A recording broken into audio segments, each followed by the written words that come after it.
Assalamualaikum warahmatullahi wabarakatuh. Saya Awalina Dea Fitri dari Institut Setiami dengan jurusan Administrasi Publik atau Negara.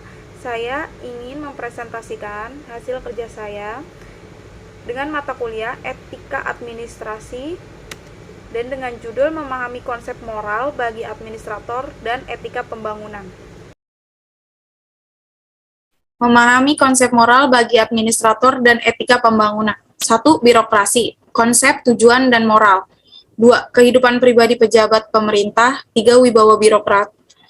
Yang keempat, peran etika dalam pembangunan. Birokrasi, konsep, tujuan, dan moral. Yang pertama, menurut Abdullah dan Samsudin, tahun 1991, birokrasi merupakan keseluruhan organisasi pemerintah yang menjalankan tugas-tugas negara dalam berbagai unit organisasi.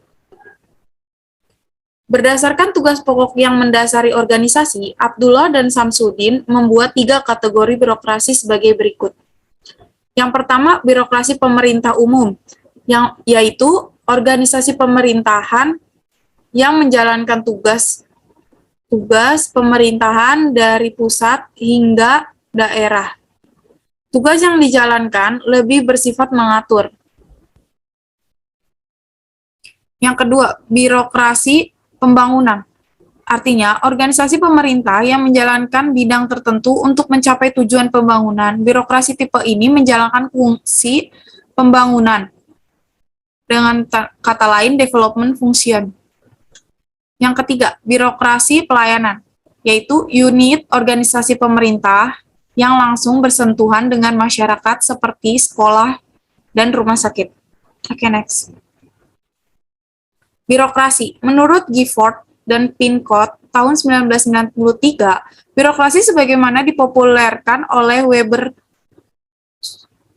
sudah tidak mampu lagi menyikapi perkembangan lingkungan yang terus berubah dan semakin kompleks.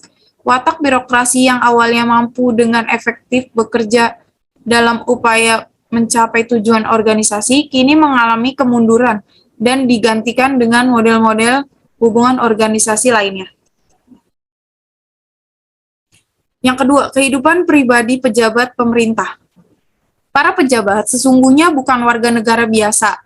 Para pejabat memiliki kekuasaan atas warga negara dan bagaimana para pejabat merupakan representasi dari warga negara.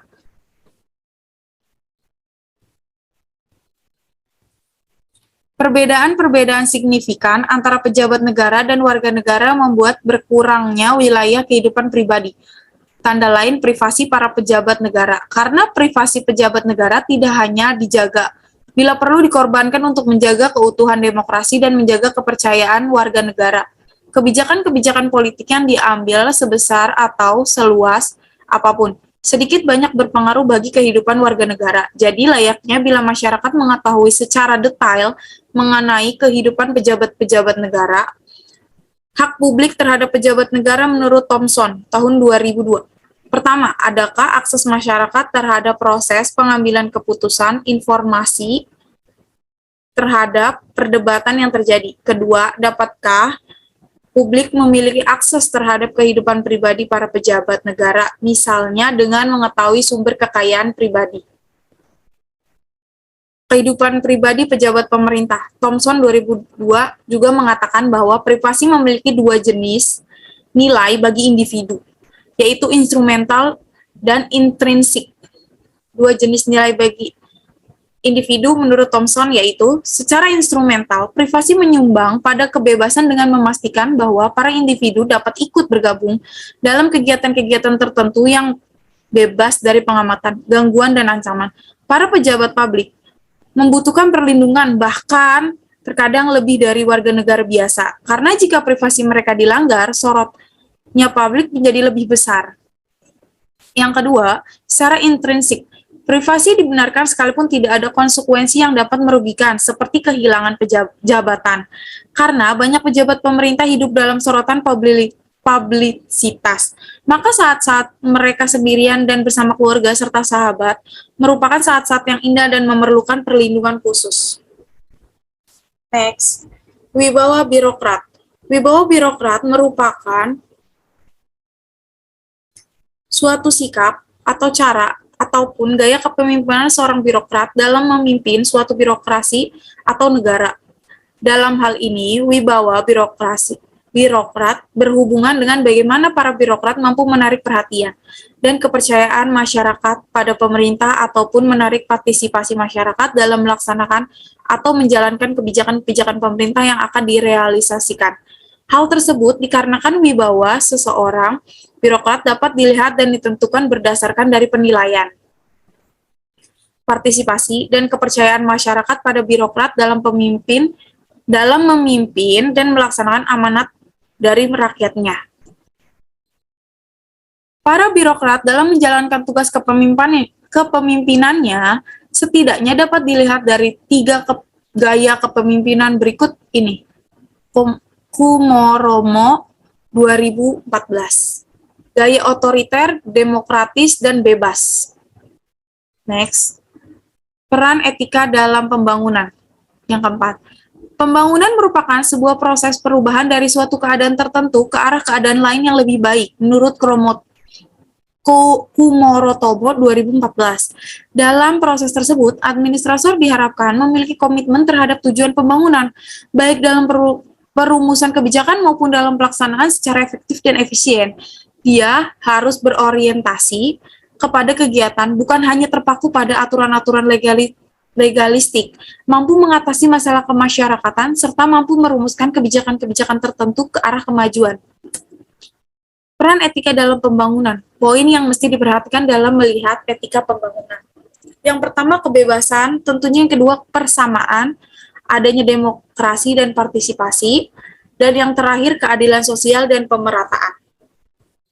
Peran etika dalam pembangunan, kebebasan. Hak untuk kebebasan merupakan hak yang melekat pada setiap individu karena martabatnya sebagai manusia. Ada beberapa corak kebebasan yang perlu dipertimbangkan. Yang pertama, kebebasan mengeluarkan pendapat. Kebebasan mengeluarkan pendapat perlu dijamin dengan pertimbangan di samping untuk melindungi hak-hak asasi, ia juga dapat dijadikan sumber kemasukan bagi pemerintah supaya bisa mengetahui kelemahannya. Yang kedua, kebebasan pers. Kontrol sosial dan tanggung jawab sosial dapat berjalan baik jika dalam masyarakat terdapat kebebasan pers. Yang ketiga, kebebasan berserikat. Perlindungan terhadap kebebasan berserikat atau berkumpul merupakan upaya menuju sistem politik yang demokrasi. Yang keempat, kebebasan beragama.